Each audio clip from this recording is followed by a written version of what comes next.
کے بارے میں سنیں گے۔ آج کے اس درس کی فضیلت سے متعلق جو حدیث ہے وہ یہ ہے کہ کتاب و سنت کو لازم پکڑنے کی فضیلت کیا ہے۔ الاعتصام بالکتاب و سنہ، قرآن و سنت کو مضبوطی سے تھامنے کی شریعت نے کیا فضیلت بیان فرمائی ہے۔ عبداللہ بن عباس رضی اللہ تعالیٰ عنہ کی روایت ہے جس کو امام حاکم نے اور امام بہقی نے روایت کیا۔ اللہ کے نبی علیہ الصلوۃ والسلام یہ فرماتے ہیں کہ ان الشیطان قد یئس ان یعبد بارضکم، شیطان اس بات سے مایوس ہو چکا ہے کہ وہ اب تمہاری سرزمین پر تم اس کی عبادت نہیں کرو گے، یعنی حرمین میں شیطان کی عبادت کی جائے، شرک اور بت پرستی دوبارہ سے عام ہو جائے، یہ اب ایسا نہیں ہو سکتا، اس بات سے شیطان مایوس ہو چکا ہے۔ وَلَكِنْ رَضِيَ أَنْ يُطَاعَ فِي مَا سِوَى ذَلِكَ، لیکن شیطان اس بات سے راضی ہو چکا ہے کہ تمہارے درمیان تحاقرون من اعمالکم، جن چیزوں کو تم حقیر، کمتر اور بے وقت اور بے حیثیت سمجھتے ہو، ایسی چیزوں میں وہ تم کو اپنا مطیع اور فرمانبردار بنا لے جائے گا۔ جن چیزوں کو تم حقیر سمجھتے ہو ایسی چیزیں تم شیطان کے لیے کرو گے، وہ ان چیزوں کے ذریعے سے تمہاری اطاعت کرائے گا۔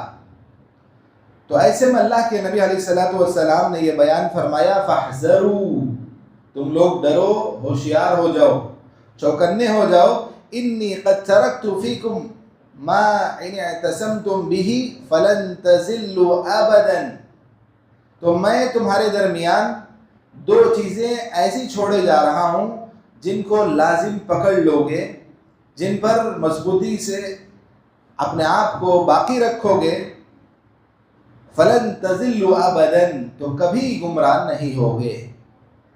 وہ دو چیزیں اللہ کے نبی نے بتایا، کتاب اللہ تعالیٰ کی کتاب، وسنت نبیہ، اور اللہ کے نبی علیہ الصلوۃ والسلام کی سنت۔ دیکھیں یہ حدیث جو آج میں نے اور آپ نے سنی ہے، اس کو ہم نے بہت سارے مرتبہ الگ الگ انداز میں الگ الگ موقعوں پر ہم نے سنی ہے، لیکن جس پیمانے سے آج ہم سننے جا رہے ہیں وہ ہے قرآن و سنت کو لازم پکڑنے کی فضیلت شریعت نے کیا بیان فرمائی ہے۔ قرآن و سنت کو لازم پکڑیں گے تو اللہ تعالیٰ کی طرف سے انعام یا فضیلت کے طور پر مجھے اور آپ کو کیا حاصل ہوگا۔ تو آج کی اس حدیث میں جو سب سے بڑا پیغام فضیلت کے طور پر مجھے اور آپ کو لینا چاہیے وہ یہ کہ اللہ کے نبی نے واضح الفاظ میں کہا کہ قرآن و سنت کو مضبوطی سے تھامنے کی فضیلت یہ ہے کہ تم کبھی گمراہ نہیں ہوگے۔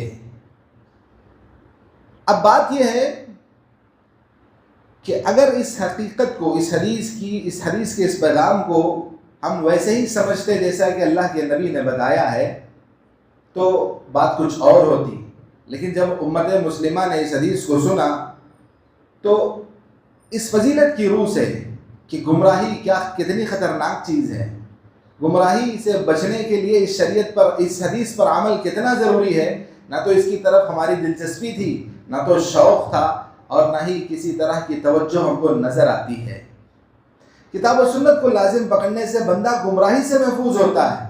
یہ گمراہی کتنی خطرناک ہے، اسی گمراہی اور ہدایت کی اسی کی بنیاد پر جنت و جہنم کا فیصلہ ہوتا ہے۔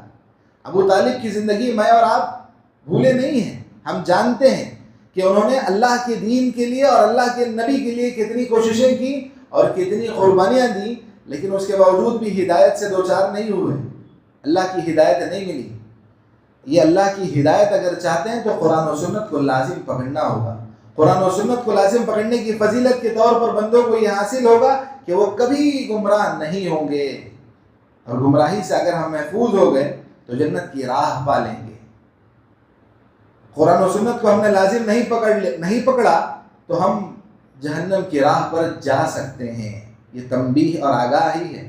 اس حدیث کی فضیلت کو کما حق ہم نے سمجھا تو ہم جنت کی راہ پر چلنے والے بنیں گے۔ اس حدیث کی ایک دوسری فضیلت اہل علم نے یہ بیان فرمائی،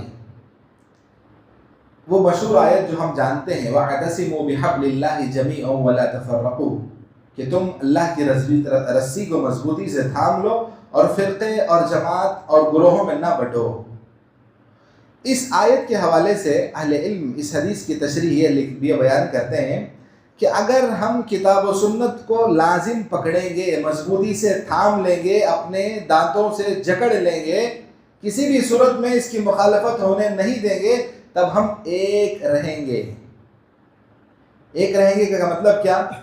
کہ ہم ایک رہیں گے، بٹیں گے نہیں۔ بٹیں گے نہیں تو کیا ہوگا؟ یہ سیاست کی نگاہ میں یہ جملہ کہا گیا کہ بٹیں گے نہیں تو کٹیں گے نہیں۔ اگر بٹیں گے نہیں تو کٹیں گے نہیں، کٹیں گے نہیں تو کیا ہوگا؟ کٹیں گے نہیں تو ہمارا سماج اور معاشرہ ایک متحد معاشرہ کہلائے گا۔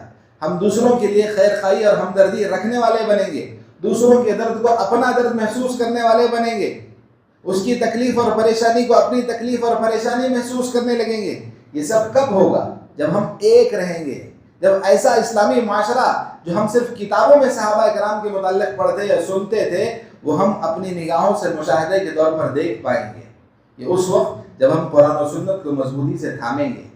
قرآن و سنت کو مضبوطی سے تھامنے کی ایک فضیلت اس حدیث سے یہ بھی معلوم ہوتی ہے کہ بندہ جب گمراہی سے بچے گا، قرآن و سنت کو جب لازم پکڑے گا، تو ایسی صورت میں مجھے اور آپ کو کئی چیزوں کی قربانیاں دینی پڑیں گی۔ ان قربانیوں میں یہ بھی ایک بات آتی ہے کہ قرآن و سنت کو اللہ رب العالمین نے جیسے نازل فرمایا اس کو اسی انداز میں سمجھنا پڑے گا۔ اللہ رب العالمین نے جو آیت نازل فرمائی، اس آیت کی کیا مراد ہے، یہ اللہ کے نبی علیہ السلام نے جو ہم کو بتایا ہے، صحابہ کرام نے جو دین سمجھا ہے، اسی کو لازم پکڑیں گے۔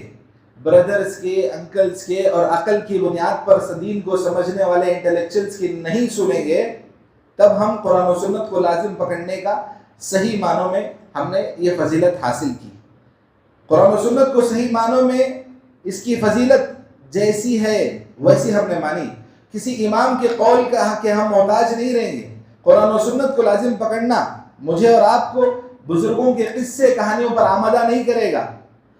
قرآن و سنت کو سمجھنے کے لیے باقی علوم کو سمجھنے کی شرط رکھنا میرے لیے اور آپ کے لیے ضروری نہیں رہے گی۔ ہم قرآن و سنت کو مضبوطی سے تھامنے والے بنیں گے تو نہ گمراہ ہوں گے، نہ افتراق کا شکار ہوں گے، نہ گروہ بنیں گے، بلکہ متحد ہوں گے۔ یہ تین باتیں فضیلت کے طور پر آج ہم نے سنی، جس میں اللہ کے نبی علیہ السلام نے کہا کہ یہ باتیں اگر ہم قرآن و سنت کو مضبوطی سے تھام لیں گے تو ایک رہیں گے اور گمراہی سے بچیں گے اور ہمیشہ ہدایت پر رہیں گے۔ تو اللہ تعالیٰ سے دعا ہے کہ اللہ تعالیٰ مجھے اور آپ کو کتاب و سنت کو مضبوطی سے تھامنے اور اس کی حقیقی فضیلت کو سمجھ کر اس فضیلت کو اپنانے والا بنائیں، کتاب و سنت کو منہج سلف کے مطابق سمجھنے والا بنائیں۔ وآخر دعوانا ان الحمد للہ رب العالمین۔ السلام علیکم ورحمۃ اللہ وبرکاتہ۔